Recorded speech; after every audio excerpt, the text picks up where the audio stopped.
لە دیاریکردنی دایکەوە تۆ دەست نەکەی بە پەروەردەکردنیەوە مناڵە بەڕاستی دواتر لە دەستە دەرەچێت جا بۆیە ئەوەی کە سەرەتاکەی لە کیس چوە ئەوی تری ماوە با لە کیسی نەچێ ئەوەشی کە لە ڕێی ئەو پرۆسایە با لە ئەوڵەوە وریا بێ ئاگادار بێ بزانێت چۆن وەچە بخاتەوە و چۆن عایلە پێکەوە بنێ بۆیە فەرمی پێغەمبەری خوا صلی الله علیه و سلم فصبر على لأوائهن پەروەردەکردن قورسە شت هەیە بێ 100 جار پێی بڵێیتەوە بە 200 جار پێی بڵێیتەوە قورسە ئاسان نییە باشانە فەرمێ وضرائهن وكاتێک کە بەهۆی ئەوانە تووشی ناڕەحەتیە ئەبێ سەبر بگرێ ئەبێ بڕوا کەسابەتیان بۆ بکە خۆی ماندوو بکە سەبر بگرێ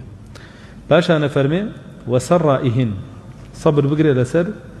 خۆشبەختی ئەوانیش یعنی کاتێک کە ئەزانێ شتێک خۆشبەختیانەکە سەبر بگرێ ئامادە بێ بۆیان دابین بکە نەوەک گوێیان پێ نەدا گوێ بە دڵخۆشییان نەیە و گوێ بە خەم و خەفەتیان نەیە حەقی نەبێ بەسەریانەوە هاتەوە ێوارە هیلاگا بێ دانیشێ هەمووی خزمەتیکە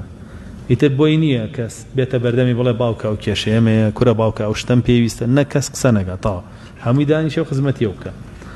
پاشانە فەرمێ أدخله الله الجنة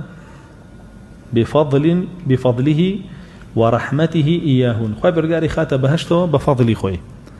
ولقل شيا وبهوي أو رحمة ويكهيب وبوكتشكاني بزي هاتنو بكتشا برورد كردني بخيو كردني وكاريوي كتوب خاطة بهشتو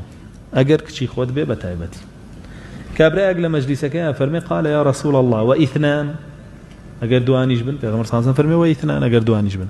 کابرای کتر فرمی پیغمبر خدا صلی الله علیه و سلم و واحده اگر یک دانش به پیغمبر صلی الله علیه و فرمی اگر یک دانش به جابوی تر همومان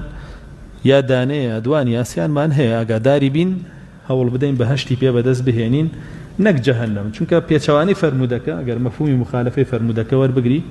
هر کسی چانه کی هبه باشا صبر نگره لسر پروردەکردنیان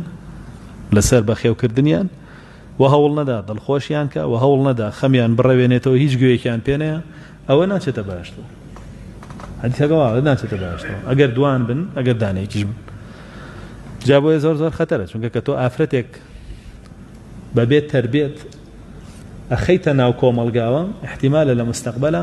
ئەو ئافرەتە ئەگەر بێتە دایکی چوار مناڵی بێت تەربێت وەکو خۆی بخاتە ناو کۆمەڵگاوە جایتر کە هەموو بەرهەمەکە وابوو ئەوختە میلەتەکە بە عام فاسی دەبێ و ئەوەی لێ دروستە بێ کە زۆر جار ئەوە بە چاوەکانی خۆ دەیبین